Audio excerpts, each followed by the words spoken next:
Okay, question 6. We have a tube. The object here with mass little m is moving around in a circular motion, and the force that's keeping it in that path is going to be the weight of this object with mass large M.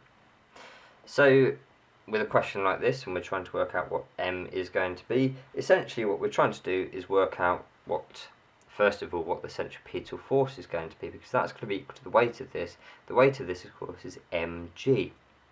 So we look at our formula sheet and we find that the centripetal force is given by the equation F equals mv squared over r. And we're saying that this has got to be equal to the weight of the object. The centripetal force is equal to the weight of this object, big M, and the weight of an object is just going to be the mass times g.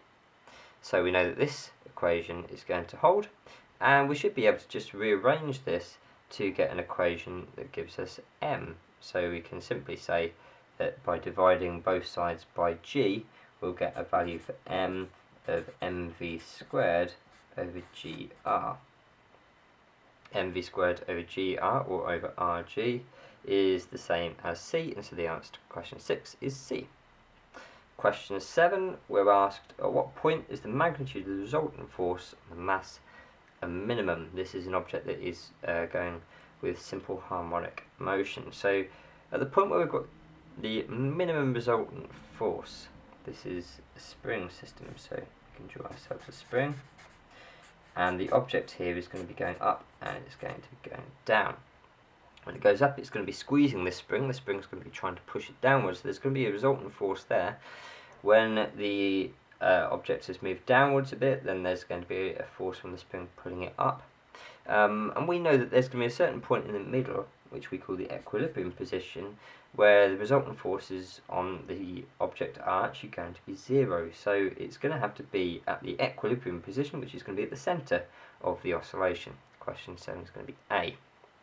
Question 8 is a very similar situation. We've got ourselves an object that's moving on a spring. In this case, it's a baby, and the spring is elastic ropes, essentially.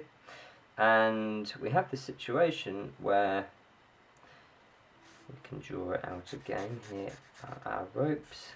We know that we've got an object, or a baby, of 10 kilograms of mass, and the only part really where this question gets tricky is it doesn't really tell us all the information, but it does tell us that the rope stretch by 0.25 meters when the mass of 10 kilograms is in there, and this is going to help us to work out what K is. Remember, K here is going to be the stiffness of the spring, and the spring constant, and we're going to need that because we've got an equation here, T,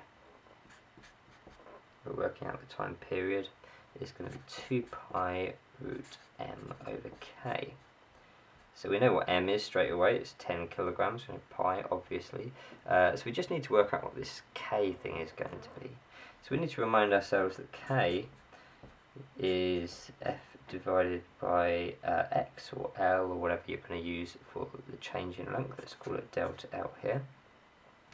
And we know that in this situation where we're putting the mass of 10 kilograms in, it stretches by 0.25 meters. The force is going to be the weight of this 10 kilogram baby, which is going to be 10 times g. Remember, mass times g is going to give us the weight. We divide this by 0.25, we're going to get our value of k. So straight away, let's use the correct on button first of all. It's going to be 10 times 9.8. And we're going to divide that by 0.25, giving us an answer of 392. So we have a stiffness of 392, that's going to be newtons per metre.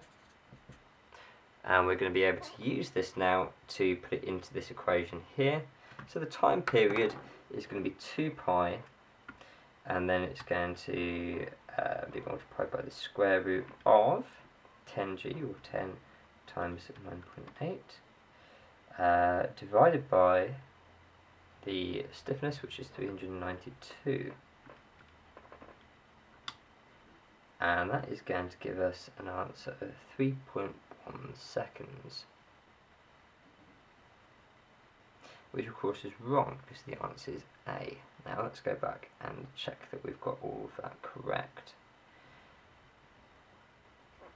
that's where we're getting it wrong, because we noticed, or we should have noticed, that the equation is m, not the weight, so we should not have multiplied that by 9.8. Let's get rid of that. And you see now how easy it is to make a mistake, and they have deliberately included this answer, you can notice, so that if you did forget not to multiply by g, you would get caught out. The correct answer is going to be 10 over 392 square rooted times 2 pi, which is going to be 1.0035 blah blah blah, which is 1.0 seconds to two significant figures. Whoops.